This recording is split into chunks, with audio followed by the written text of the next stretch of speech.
your career playing first safety and then linebacker at University of Central Oklahoma, you started your coaching career coaching linebackers and receivers at Oklahoma Bible Academy. How different was coaching in your first job compared to your perception of what coaches did when you were a player? Well, that's a good question. Actually, I was kind of a volunteer. I started out as a volunteer coach for them because I worked for FCA for 2 years. And working for FCA, I dealt with a lot of high schools and got to know coaches real well. And the one coach at OBA said, hey, why don't you just come out here a little bit more and help me out? Because I wanted to, but, I can't invite myself. And he said, why don't you just come and you can help me coach? I said, man, coach, I'll do it. He said, now, I won't be able to be here at every practice. I'll be as many as I can. He said, man, that's okay. You take the linebackers, help me receiver, and just help coach these kids. I said, okay. So I got out there and, being a player as a college guy at UCO, you're coached pretty hard and, coaches get after you a little bit and it's pretty intense and, man, you film and it's a job in college. It's a little different. And then so I'm used to coming from that experience to then to high school, which is it was an 8-man school at the time. It was 8-man football in Oklahoma. And, private school and good kids, good people. And, I'm out there trying to coach them hard, rip them. They're looking at me like, man, this guy is Satan. He is crazy, And so it was a little different deal as far as being a player at college and then going to that small town, small school feel and trying to get out there and coach those guys. But it was a good experience. It was fun. It kind of taught me a little bit more about how to handle kids and relationships with kids. And it's, it was, football was more than just X's and O's. It was about getting that kid to do everything he could and at the best possible ability he could. After a year there, you went to Tulsa as a graduate assistant under Coach Cragthorpe. Yes. And lots of schools have lots of people going after these graduate assistant spots. How did you go from such a small high school to landing a college GA spot? Good question. A family friend of mine, James Waters, who was actually, he's retired here in Allen, Texas. He retired in Oklahoma, won several state championships, and came down here and coached one of the middle schools for Allen. And he was good friends or knew Todd Graham, who had been the head coach at Allen, Texas, years back. And Todd was the new DC under Cragthorpe at Tulsa. Well, my dad had told James that I wanted to kind of get into coaching and maybe go the GA route. And he said, well, hey, I know the DC, just got there at Tulsa. I'll see what I can do. So he got me hooked up with him. And when I say hooked up, I had called him probably, I bet I called Todd 20 times, 15, 20 times. Finally picks up the phone. And, I told him, hey, this is Jess Loepp. Coach Waters told me to give you a call, interested in a GA spot. He said, okay, why don't you come down at this, so-and-so date. I can't even remember what date it was. Why don't you come down here and we'll kind of talk about some things. Yes, sir. So I was all excited. I go from Enid because Enid is where I was living. That's where I was working for FCA.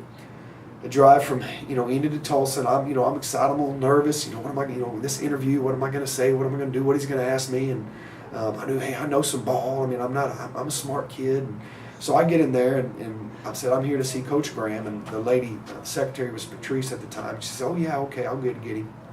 Coach Graham, he came. He said, hey, Jess, how you doing? Why don't you come in and sit in my office?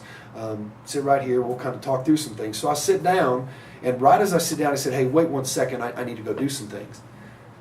I sat there for at least an hour, maybe an hour and a half. I'm just looking around. I'm going, man, this guy does not want me here. I don't understand. He comes back after about an hour and a half and looks at me and said, man, you are persistent. And I said, yes, sir. And he said, well, why do you want to get into coaching?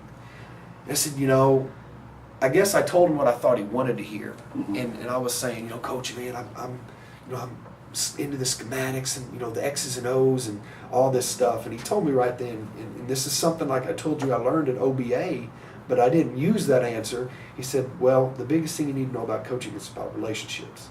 It's about building relationships with those kids. And I said, yes, sir. And I kind of said, man, I blew that one. But we kept on talking, and then after we talked for about 30 minutes, he said, I don't have anything for you. And I'm just going, man, you invite me up here, you don't take my call for 20 times I call, you leave me waiting in your office for an hour and a half, now you're telling me you don't have anything. And I said, Coach, I'll work for free. And he said, you're telling me you'll volunteer and you'll work for free? I said, yes, sir. I said, I'll work for free. So how are you going to afford to live? And I said, well, I have friends here in Tulsa. I'll live with them. And I built up some savings.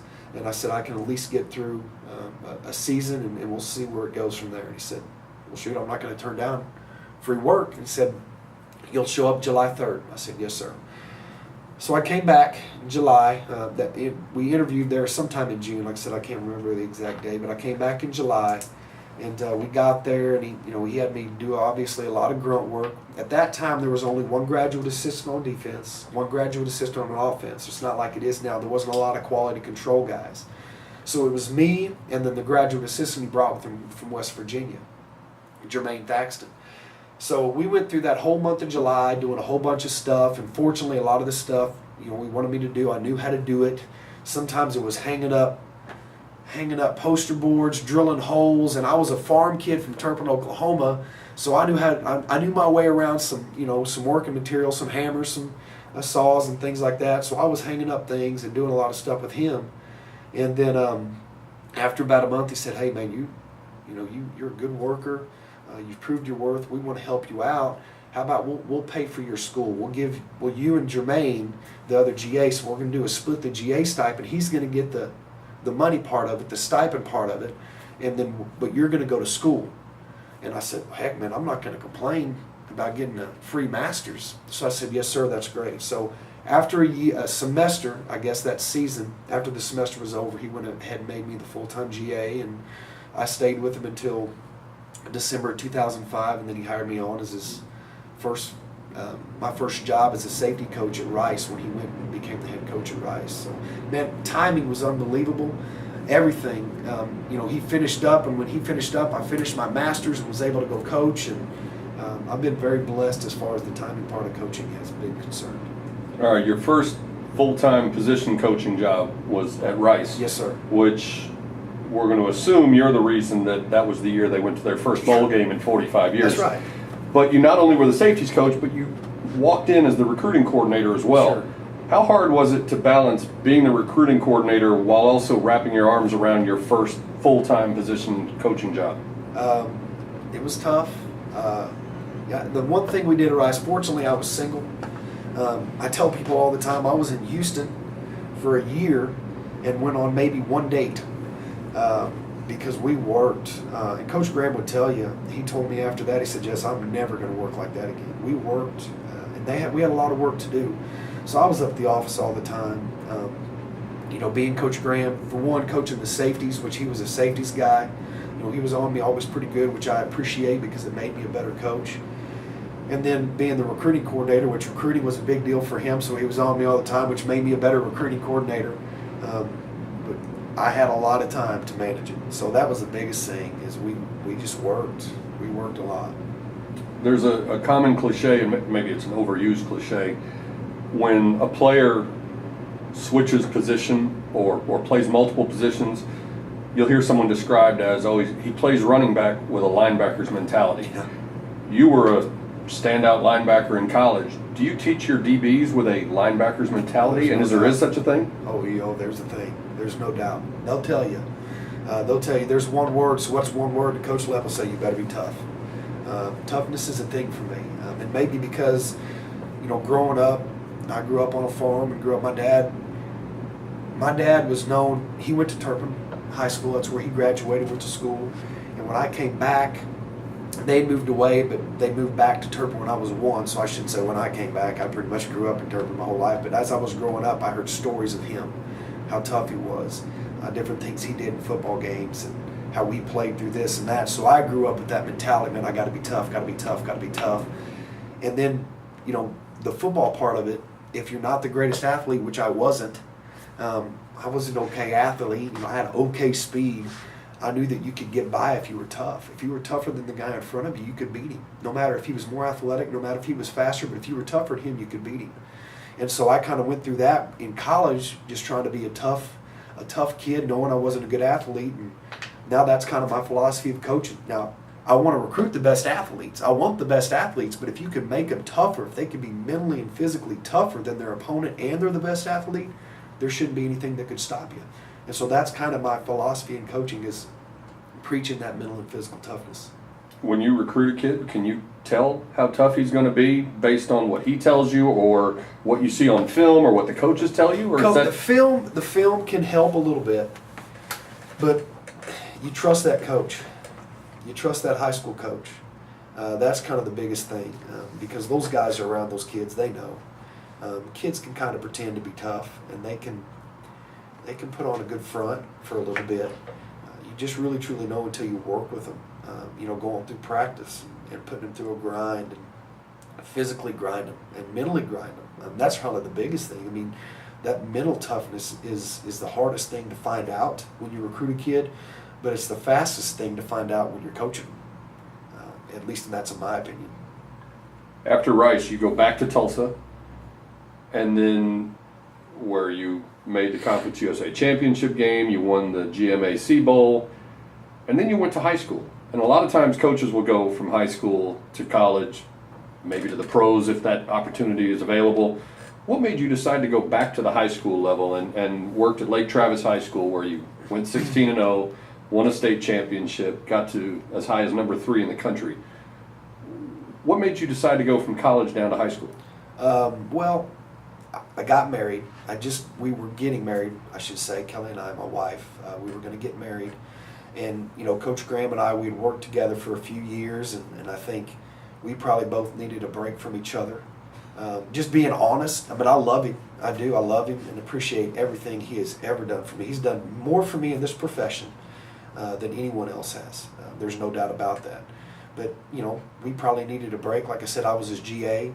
I coached the secondary for him, which he was a secondary guy. I was a recruiting coordinator, which recruiting was a big deal. And so when Kelly and I were going to get married, I took a little bit of a break and went to Lake Travis, met Coach Morris for the first time, and which again, I had to be persistent with that as far as getting an interview. I called him and wore him out a few times, and then finally he was able to get me down there and interview me, and got that job, and then had a great season, like you said. I mean, shoot, there's not many people can say they've spent 1 year in Texas high school football and won a state championship at a 4A level. I mean, well, 5A now, but there's not many people that can say that. And I've been, like I said, very blessed with a lot of timing in my career, and that is definitely one thing that I was blessed with, and the timing of all that. You also had a quarterback on that team who people around here have heard of. Yeah. Garrett Gilbert was on that team. But in that year with Coach Morris at Lake Travis, where you were an assistant coach and a strength coach, do you recall ever saying, if I have a chance to coach with Coach Morris again, I hope our paths cross again down the road? No, there's no doubt. Was there a specific conversation where you said, Coach, think of me when you're going to be hiring one day, or anything like that? Yeah, we had talked about it a little bit. I mean, I always told him, I said, Coach, man, I'd love to work with you again. And, when I went back to Tulsa, he was there, and I told him, I said, Coach, I'm going to go back to college. And but if you ever, are up there or whatever, I'd love to work with you again. I appreciate everything you've done. I mean, he's a great motivator. He's great to work for. He cares about families, and he wins. And he does it the right way. I think that's the most important thing. A guy that he really, truly cares for kids. He wants the best for kids. He tells us, he said, and he tells parents, he said, if all your son gets is football from us, we have failed him. And I agree with that. And he says it, but he actually does it. I mean, he believes in it, and he really makes sure he coaches that way. And so I appreciate that, and I've learned a lot from him when it comes to, mentoring kids and making sure they're a better man, a better father, a better husband. And that's something I always want to be around, for sure. You went back to college. You go back to Tulsa for your third time there. Yeah. But given everything you'd learned from Coach Morris and just how well you worked together, was there any temptation to stay where you were and stay with him at Lake Travis? Was that a hard decision to go back to Tulsa? Very hard, because Lake Travis, it gave me a lot of confidence. Him and Hank Carter, Hank Carter's the head coach there now, who's a great friend. I actually saw him this past week.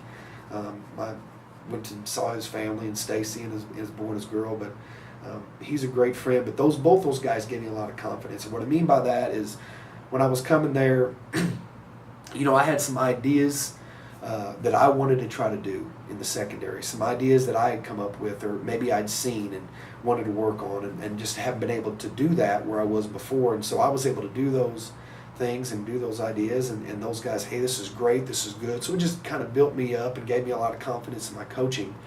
And then, like I said, the environment was unbelievable. I mean, you go 16-0, you win. Who doesn't want to be a part of a winner?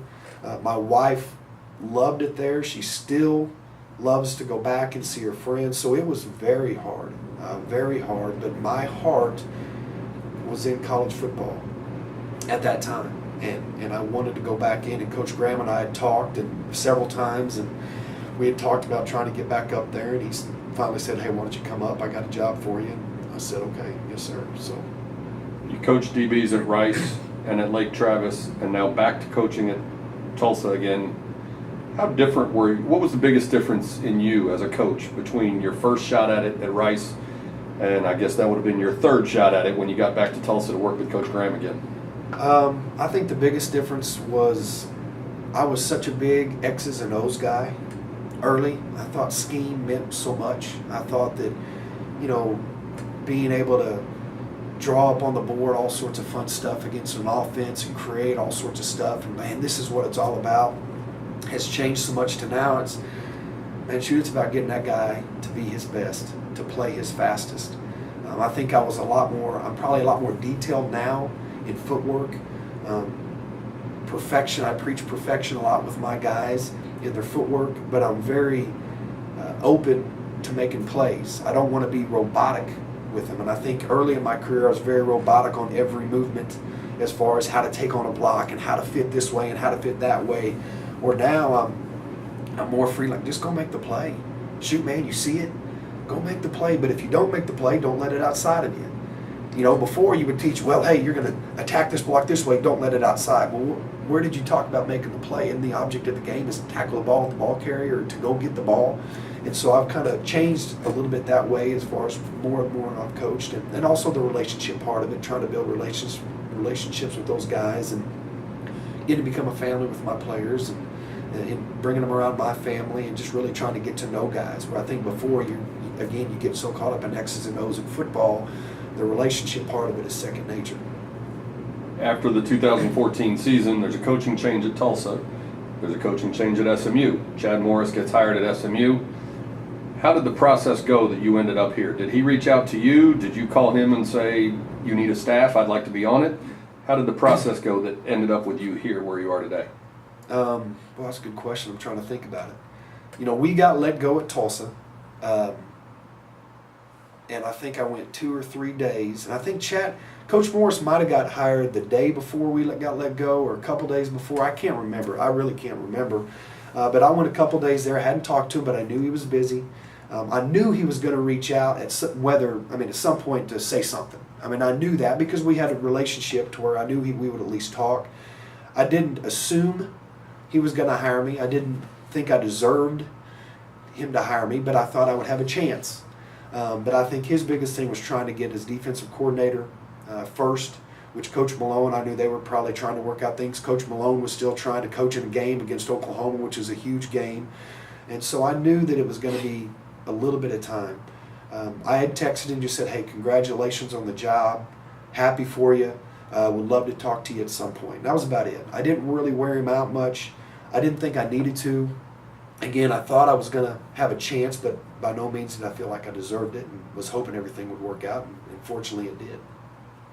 Even in a fairly young career, you've moved several times. Yeah. Oklahoma to Rice, back to Tulsa, to Lake Travis, back to Tulsa. Now you're a husband, now you're a father. Was there any effort to try to latch on with the new staff at Tulsa so you didn't have to move your family again? There wasn't. I really didn't. I had not talked to Coach Montgomery. I didn't talk to the athletic director at all. I guess I was just waiting for Coach Morris's word first. And I had reached out to some other friends about some other possible jobs. But like I told you before, I had wanted to work with Coach Morris again. This is where I wanted to be if it worked out, and fortunately it did. You and Van Malone were both coaching in college in Oklahoma. He's at Oklahoma State, you're at Tulsa. Had you and he ever met, or did you have any kind of relationship with him before you became part of his staff? We coached together at Tulsa for 2 years. So, Right, and, okay. and what was funny about that, I coached the safeties and he coached the corners, and as far as anybody, he and I are so similar when it comes to philosophy, when it comes to concepts, coverage-wise. So he and I really, I felt, he might tell you something different, but I felt we worked really good together, and I'm hard to work with sometimes. I mean, I'll admit that, and people will tell me that. But he and I got along really well. We worked together well. And then coming here, when he called and he said, hey, Jess, what would you think about coaching the corners? I was like, well, that'd be different, because he was going to coach the safeties, which I understood. I'd have done the same thing if I was him, because he's the defensive coordinator and he wants to be involved more with the run fits, be involved more with the front, and a corner, you really can't do that. You have to, coach some safeties to be involved with that. So I kind of was like, listen, man, you put me wherever you want me. If you want me to be your GA, I'll be I'll do whatever you want me to do. Because I did, like I said, I wanted to work with him again, wanted to work for Coach Morris again. I said, you just tell me what you want me to do and I'll figure it out. And he said, well, I want you to coach corners. I said, yes, sir. And then he coaches safeties. But it's been good for me. And he told me, he said, this will be good for your career. This will be good for me, because it kind of puts us in a different position, a different way to do things. And it really has helped me. It's opened my eyes a lot more. I've always kind of helped coach the corners at times, and I've always given input to the corner coaches I've worked with. But now I'm coaching them. So now, okay, I better be ready to, all that input I'm giving now, I better be able to do it and get those guys ready. Is it hard to stay focused on just the corners and not try to reach out and coach the safeties It all was the time early. too? Yes, it was early. And Van will tell you, and just like he's, we're good for each other, because I'm going to have suggestions and I'm going to have input as far as what the safeties do. And obviously he's going to have suggestions and input with those corners. And like I've told him several times, I said, listen, this is your defense. And he keeps telling us it's our defense, all the whole defensive staff, but really it's his defense. And I've always viewed it like that, so I want to make sure and do it exactly how he wants it. I want to make sure and teach it exactly how he wants it, because he has a vision and he has a way that he wants things done and how things fit. And the only way that it can fit how he wants to fit if we all do it like he wants it to be done. And so that's kind of a challenge at times, but fortunately we get along so well, and our concepts are so similar with what we believe in. It gets done pretty good. So you've been here now for 4 months, 5 months, and I guess 5. which is several years removed from when you coached with Coach Morris the first time at Lake Travis. Is he different in any way than he was when he was at Lake Travis? He is a little bit. How so? But it's been good. It's been great. I think I've told people, I worked with him when he was the head coach at Lake Travis. I worked for him, I should say. Then worked with him when he's the offensive coordinator at Tulsa, which was a year, but really we didn't work a lot because I was on defense, he was on offense.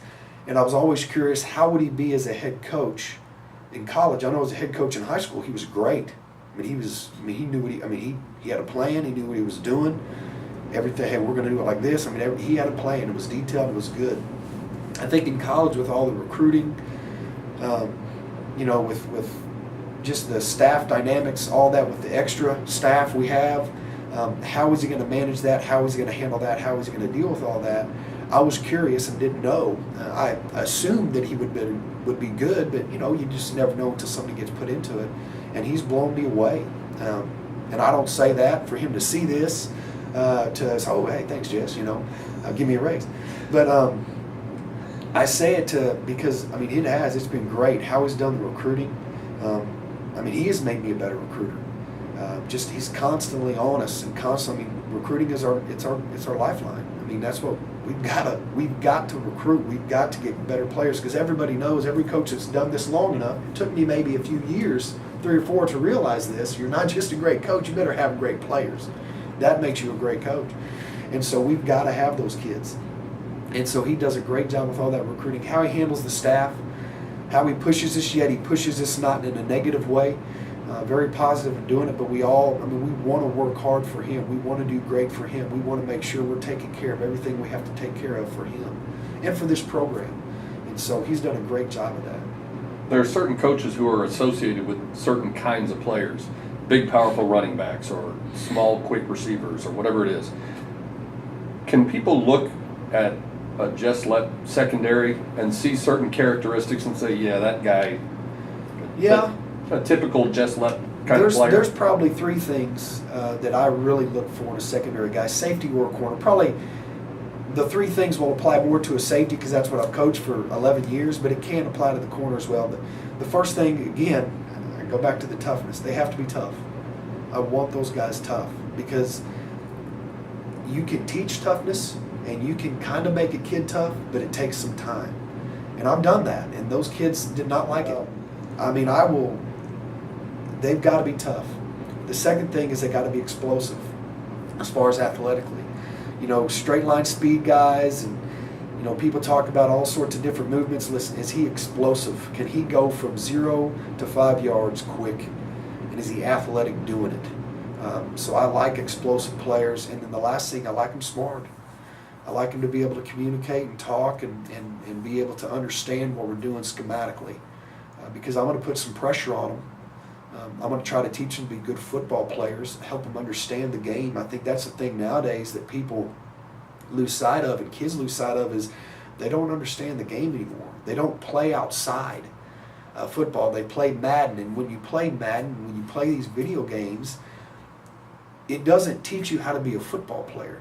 They just assume that, you know, these video games and these things, oh yeah, I'm learning how to play. No, you're not learning because that game, on 3rd and 15, you don't run a draw for a first down or whatever. You know, on 1st and 10, you don't throw the same play and keep repeating the same play all the time. You can't do that down the field. They don't understand the game as much. And so I love to teach them the game. And so I want them to be smart. I want them to have that knowledge to be able to understand, you know, what I'm teaching them conceptually and philosophically to make them better football players. You've taken over the secondary at several different schools now, and now that you've got spring practice here in your rearview mirror, when you get a hold of a new group of corners or DBs, what are your first steps when you're, because they're all brand new to you, they're brand new to Coach Malone, they're brand new to Coach Morris. What are your first steps that you go through when you're identifying who can play and starting to teach the first initial concepts of what you expect from them? Well, I go back to those three things a lot. I want to look and see how tough they are. We're going to be physical with them. You know, we're going to take them through some tackling drills and things like that. I want to see how they contact. Are they afraid of contact? Do they mind contact? And then I want to take them through some footwork stuff and how explosive are they? You know, and do some ball drills. Do they go up and attack the ball? I mean, just how good of a football player are they? And then, you know, in the classroom, or I guess in the meeting rooms, you know, asking questions.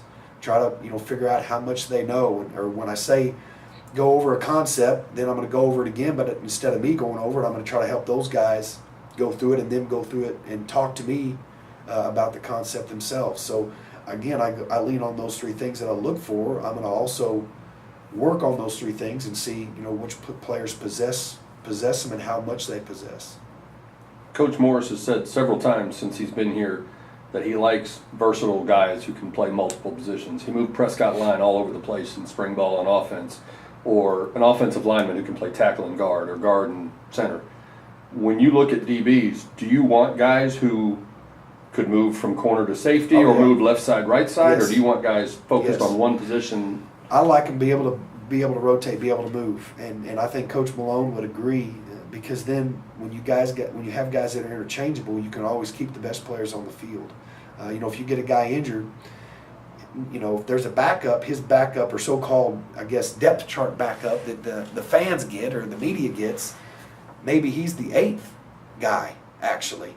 Well, the 5th guy maybe is the backup corner, but if you really want to play that 5th guy, you got to be able to interchange it somehow and get those guys all on the field. But if you can't do that, now you're playing with your 8th best DB instead of your 5th best DB.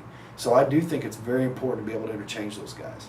Some secondary coaches have one guy, whether it's free safety, strong safety, whoever, who sort of makes the calls for the secondary, gets everybody lined up. Others flash signals in from the sideline. How do you like to communicate with your DBs during games? Well, we communicate with a signal from the sideline, but after that, again, it goes from teaching those kids about football. The number one thing, our two safeties in our defense, they both have to be the same kind of communicators. We can't have one guy calling on the shots. If we do, we're going to get, one side is going to get the call late or not get the call at all, and then bad things are going to happen. So both those safeties have to be communicators. After that, for the corners, it's not as much of giving them a signal as much as them understanding the game. And that's when I go back to how I'm trying to teach them the knowledge, third down, certain yardage, 3rd and 5 versus 3rd and 10. Well, I don't want the alignment to be the same on those. How to change their alignment based on the situation. What's the score in the game? What's the down and distance? How much time is left? What have you been doing on 1st and 10 the past three snaps? Okay, how can you change it up now? Or what can you show to what you've been doing and then being able to move to something different on the snap? So it's teaching them how to be football players, to understand the game, and their alignments and their movements are based on that. I like to give them freedom to do it. Now, if they can't do it, then we're going to have to mix in some more calls. And I've done that before, but I try to get it to where they understand the game plan and then understand the knowledge and understanding of the situation as far as down and distance, the score, the time, and then base their alignment and their movements off of that. Who's emerged for you and Coach Malone as the coach on the field, the guy, the communicator, the guy who gets people lined up? Or has anyone at this point? Well, he would probably be able to answer that better than me because he coaches the safeties and I've been focused so much on the corners. I think, the Castle kid does a good job communicating from what I've heard of him as far as in practice. I know Darian Richardson, also Jordan Wyatt. All three of those guys I think have done a decent job communicating. As far as a corner is concerned, Ajay Montez, when he's been able to go through spring, he missed a lot for injury purposes. He's probably my best communicator at corner. He's actually communicated with the safety at times as far as what the call is or what the check is. So as far as the corners, Ajay's done a really good job, and he has a good understanding. He's an older guy. This is going to be his 4th year. He's redshirt junior. And so he really has done a good job and understands football and understands what we're doing and can communicate it well from the corner position. Playing in the secondary, whether it's corner or safety, is a little bit unique in the sense that, I guess because of the finality of it, because if you make a mistake, it could end up in the end zone behind you. With that in mind, are you hesitant to put true freshmen on the field? No, not one bit. Now, if they have the ability and if they have the guts, I guess if they're tough, I don't hesitate at all. Heck, I was fortunate at Tulsa, I'm trying to think when it was, 2000 and I guess maybe 2010, coached a freshman All-American that had a great year, led our team in picks. Heck, the year before that, coached a guy he was a freshman all-conference player, was a freshman. So we've had success at freshmen in this type of defense, this type of defense that Coach Malone runs with, the cover 4, tendencies. And so there's no doubt that if the freshman is tough enough, if he's mentally tough enough and has the ability, we'll throw him in there and let's go to town, let's go to work. You and the rest of the staff have quickly, I guess, started to build a reputation as fairly relentless recruiters, and you've recruited now at 3 small private universities, Tulsa, Rice, SMU. How's recruiting for SMU different? Ooh, I might make some people mad on this one. I would say it's been the best of the 3. There's no doubt it's been the best. Our administration, the support we've had from our administration has been unbelievable. Unbelievable. The fan support, just the reaction on Twitter that we've gotten has been great. And that helps in recruiting. When you get in all that energy and all that talk and that buzz, man, those kids feel it and they want to be a part of it. And then again, Coach Morris has done an unbelievable job with just staying honest, being accessible to kids, getting kids on the phone, which messaging them, hey, give me a call. It's been good. And then, I think the campus, the city of Dallas, you can't, there's nothing else to say. It's Dallas. It's Dallas, Texas. And when you walk on this campus, it is nothing but beautiful and scenery everywhere. And so it's, like I said, it's been the best place I've been as far as out of those 3 places. You've gotten through spring. You have some athletic guys. You also had some guys dinged up with injuries who didn't get to practice as much as you would have liked. And it's your first season with this new team, this new defense. Do you wish you weren't opening up against Baylor and Art Briles? And it don't matter. You know, I think Coach Morris has the great analogy: anybody, anytime, anywhere, bring your lunch pail. That's all we can do. You know, we don't need to worry, or we don't care about who we schedule. We just know we're going to go out there and play the game. We're going to play the game the best we can and as tough as we can. You know, Baylor's a great team. There's no doubt about it. I mean, they finished in the top 10. Had a chance to, you know, be one of those Final Four teams for the national championship. They do a great job. They have great players. They're well coached. But it don't matter to us. We're going to go out there and play them and give them all we got. See what happens at the end and what the scoreboard says. Now that you've gone through spring and had time to look at the film of everything in spring and meet with the other coaches, what's your overall perception of how your guys did learning what you expect, learning their assignments, learning the terminology? The biggest positive I got is I got better every day. And that is huge for me. I don't think that there was hardly a day we had any drop off. There might have been some days they weren't as good as I wanted, but man, we continued to get better. We continued to chop at that wood, as Coach Morris would say. So that was a big thing for me. I think conceptually they really started picking it up. I thought the last probably week and a half, probably the last 5 practices, really started doing a better job of controlling the vertical of receivers, and that's a huge thing for us. That's a huge thing for me, especially at corner, because like you said, we're the last defense. They get behind you, it's, you know, they're behind you, it's touchdown. So they really understood that better, and their technique, they embraced it. I think they really started understanding them after I showed them on film. I don't know how many times going through their individual film and going through one-on-ones and basically showing them, hey, when you do it right, you actually are in pretty good position. When you do it right, you're taking away what you're supposed to take away, but when you do your own thing, when you step with the wrong foot, when you turn your hips the wrong way, this is when bad things happen. So they started embracing their fundamentals and their technique a lot more as well.